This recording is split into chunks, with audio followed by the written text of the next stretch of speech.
Hey guys, welcome back to our channel. I'm Chris and this is Jason Martinez. Hello. He's in the hot seat today to answer some commonly asked questions for our collision center. So if you've got a wrecked car, buckle up. We've got all the info you need. Why do I have to pay my deductible? Good question. Now, in an at-fault accident is the only time you will have to pay your deductible. If someone hit you, not at fault, you will not have to pay.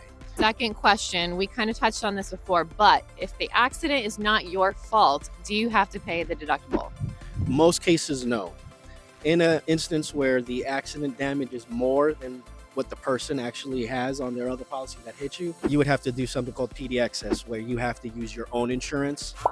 But in that process afterwards is something called subrogation, where your insurance company will sue the other insurance to get your money back.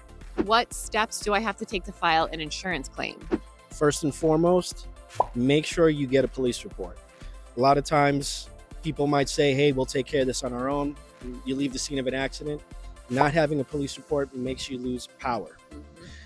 After that, call the insurance company. Whether it's your insurance company or the at-fault parties, someone has to file a claim.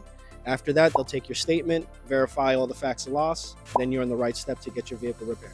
Obviously, this car is not going anywhere. So how do you set up a rental car if you can't drive your car while it's in for repairs? Most insurance companies will set up a rental reservation with you when you file your claim. But if you have your claim number, we can help you with that. Once you get here, we'll make necessary phone calls to get whatever carrier your insurance company is using to get you your rental car set up, where you can pick it up here and drop it off when the repairs are done. Super convenient. When is my balance due for my repairs? Upon pickup of the repairs. Question number 6. I know that we offer payment plans at the service center here. Can people make payments on the repairs at the collision center? Absolutely.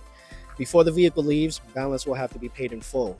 So making payments, not a good idea, but we do have Sunbit here where you can apply. It's really easy, takes about 2 minutes, and the terms are very, very favorable.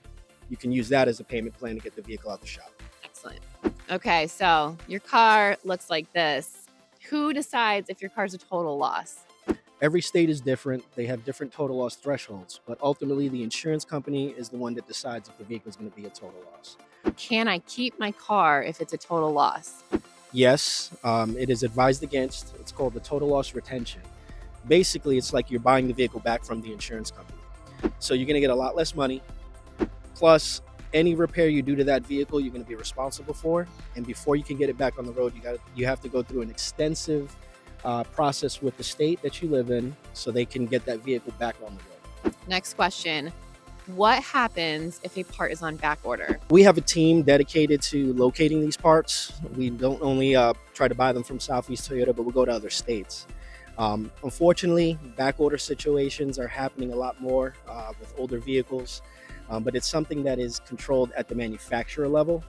The shop, unfortunately, will not be responsible since we don't make the parts. Right. We'll do everything we can to try to accommodate a customer. And in other words, if it's something that we can put back on your car while we're waiting for the back order part to come in, we will do so.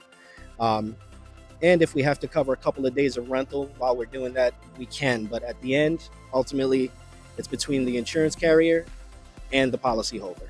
Good to know. Okay, so next question. Since this is a Toyota collision center, if someone gets their repairs here, will they get original OEM parts? That's a good question. A lot of people do assume coming to the dealer means original parts. Unfortunately, the insurance company will dictate what parts they want to put on your estimate. Now here, being that we are a certified Toyota dealership, we can price match most items. Okay. We would rather warranty our stuff than someone else's. So we do our best to accommodate the customer that way. But if the insurance company buys a subpar part and the price is too different and we'll let the customer know prior. Okay. But coming to the dealership does not ensure 100% that you will get original parts. That's good to know. Last question, and I know you hear this all the time, so apologies for asking again, but how long will my repair take? That depends on many factors. We have multiple insurance contracts here where we write the estimates. Those tend to go by faster. But if you have a carrier that does not have a contract with the dealership and we have to wait for them, that is called the supplemental process. We would have to wait for the adjuster to contact us, come back and look at the additional damage. That can make the process take a little longer. All right, so that wraps it up. If you have any questions, drop them in the comments below and we will ask the man of the hour here for you. And if you need repairs, whether you own a Toyota or something else, stop by Toyota of Orlando. We are at 3575 Vineland Road, just off I-4 across from the mall at Millennia.